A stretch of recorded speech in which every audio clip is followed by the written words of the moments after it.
All right, so we talked about earlier trying to get the House of Kibaa on, I think. And if I didn't, I mentioned it on the Twitter. That's something that's coming up right now. Reached out to one of the people involved with the project, and they were like, hell yeah. Well, come on. They have like 2 days left. No, a day left until they're completely sold out. And by sold out, I mean like they're never going to be sold again for like these Genesis editions. So let me call, and we'll get things kind of rocking and rolling here. Yo, hello, hello. Hey man, how's it going? Good. How are you doing? Good, good. Guys, so we have Kiba on the line here. The webcam doesn't seem to be loading just yet, but we can still rock and roll with this off the bat. So, Kiba, can you give us a little bit of a background about who you are, and then we'll jump into what the House of Kiba is? I started Top Shot in the early days. I was one of the early adopters. I used Kiba as my identity. Myself, on a personal level, so I have a film and animation background. I've been doing that for years. I've been drawing since I was 5, so I have this creative background that is pretty much who I am. That's pretty much where we're headed with House of Kiba. So I'm really bringing my whole creative experience into this space. So, is House of Kiba literally just your idea, or where did this exactly start? It started in October with me and my co-founder, Naps. So we got into NFT, of course, just like everyone else with Top Shot, which is our gateway. But we've been investors in the blockchain space since 2017. I want to talk about the fact that you guys have the sale going on right now. So if people are liking what they're kind of hearing throughout this, there is the opportunity still to get onboarded here. But you guys have been running the sale for the last little bit, and I guess like tomorrow night is the last time that you're able to buy this. So can you talk about kind of how much it costs and what you get for having a membership? So the membership costs $500. What we did was we built an e-commerce model where people don't pay Ethereum fees because we know how much that costs. So with this lifetime membership, you get free airdrops for life. You get access to the Discord. You get a whole bunch of other perks that we listed directly on our site at houseofkiba.com. So what we're building is we're building 3D assets for the metaverse, so on our platform. The easiest way to explain is we create an art gallery environment. People with this art gallery, they get full ownership of it. They're able to host their own art gallery, load their NFTs, have people join, and also kind of do in-game swaps that we're starting to develop. So in a way, you're trading with people in this space in real time. Regarding some of the wearables and stuff you have here, because I'm just going through the site and clicking on some things, including these environments and whatnot. What exactly are we going to be able to use these wearables in? Is it something like Decentraland, Sandbox? How does it work? Is it just something that's going to be kind of like cool to have? Where are they going to be able to be used? We're thinking long term with this, of course. That's why we kind of focused on building in Unity because the other platforms are built on Unity. So to integrate our assets into their world is very easy. What's going to happen is as we grow bigger, we're going to reach out to them and partner with them to give them our assets to fit in their world. But because a lot of these styles from other platforms, they kind of adopted the Minecraft style, which doesn't really fit with kind of our HD style. Um, what there needs to be is kind of a rebuilding of the assets from their side to make it fit in their world, to make it, actually live in their world. So there needs to be some kind of cooperation there. What made you decide that you wanted to go with this particular art form versus those, crypto box type animations and graphics?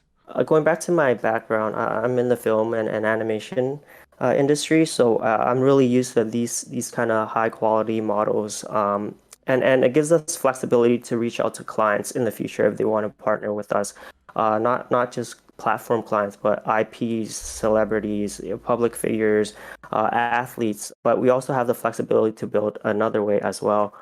So to take Bored Apes, for example, we took that 2D card, we built a 3D model within 2 days.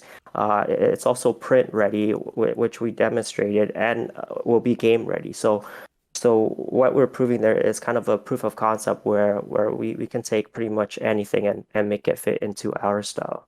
And so one thing that I always like, for anyone that's potentially going to grab one of these things, one thing that I didn't realize about it was that this is on like the Arcane network where you're able Hmm. to then kind of like create a wallet and then send the assets to, your Matic, your Ethereum, et cetera, et cetera. And for anyone that hasn't done it, once you do it, you'll kind of learn super quickly how that works for everything that happens with these airdrops, because I decided that I was going to create a Matic wallet on Arcane Network, and then I already sent over the asset to my like personal Matic wallet. Do you think that it's better to kind of just keep those assets within like the Arcane Network wallet, or is it something where it's better to transfer it over? And can you talk just a little bit about how that process works for new people? What happens is before each airdrop, we're going to take a snapshot of the token owners who own the HOK membership. It gives us a list of these addresses where we airdrop it to.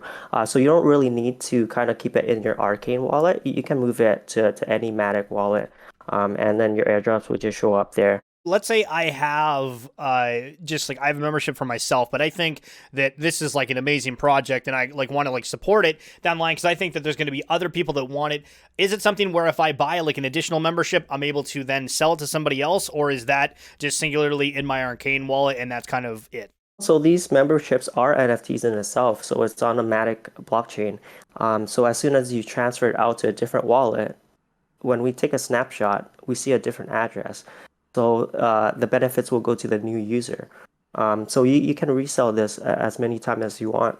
So, just out of simple curiosity, I know it's something you might not be able to answer right now, but in terms of like the airdrops, do you expect it to be something that's, like once a week, once a month, once every couple of months? We're aiming for once a month, but that can increase as we do more collaborations and more partnerships.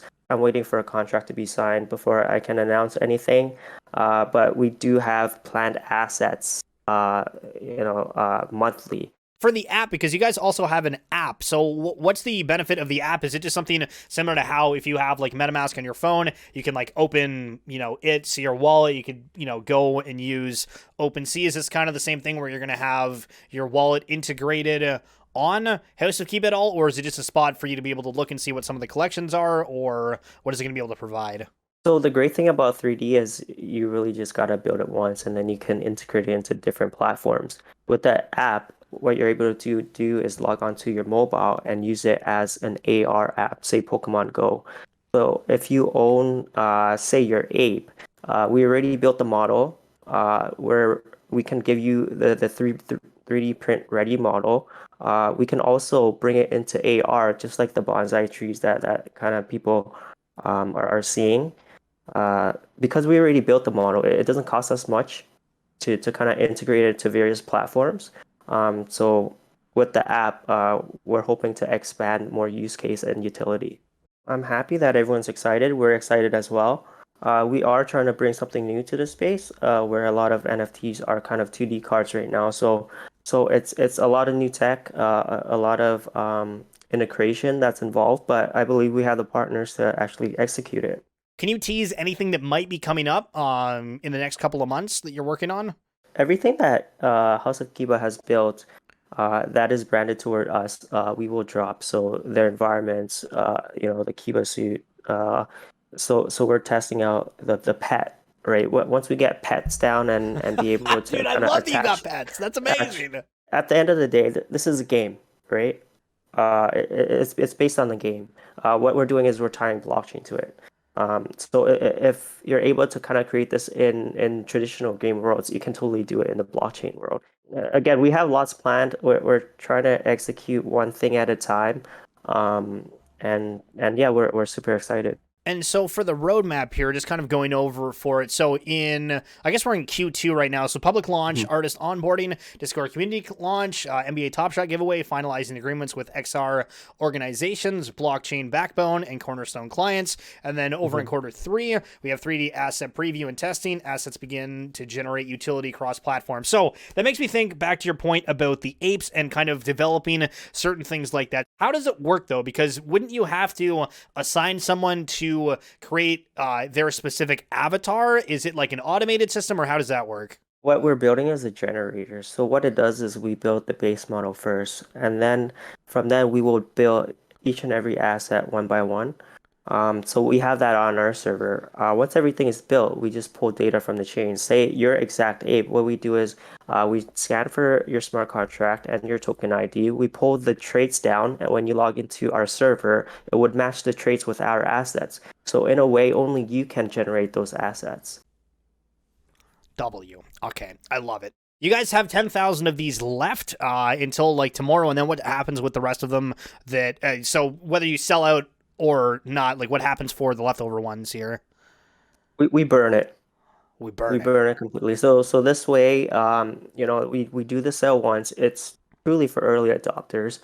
And then after that, we just burn it and we make assets, form partnerships, do airdrops, and kind of get this pipeline going. So for anyone down the line, let's say that there's people that missed out on this membership, but they're like, we really like everything that House of Kibaa is doing. Are you guys going to have any chance for people to buy into it, or is it literally you can only be a part of it through this Genesis membership? There are talks about kind of doing a second tier, but I'm kind of against that because um, I feel like we're in such an early stage that there are risks and it's for our true early adopters and I really want to like reward them and not bring in more of a cash grab. All right, Kiba, we'll wrap it up there. This has been like really, really interesting. I feel like I'm going to go and buy, I don't know how many more, but I love what you're doing here. I'm super excited to see what you guys are coming out with, and I really, really appreciate you taking the time to come chat with me today, boss. Yeah, I appreciate every minute of this and for sure if you have any more questions, I know you do, just reach out to me. Anyone, I'm always open to talk if I have some time. Awesome, awesome. All right, well, thank you so much, and have a great rest of your day. You too. Thanks, man. Ah, I'm gonna FOMO really bad into this. Holy shit. I'm gonna FOMO really bad into this. Holy shit, I'm gonna FOMO really bad into this. Oh my god, somebody send help. Oh my god. Yeah, I'm buying now. Hold on, where's my credit card?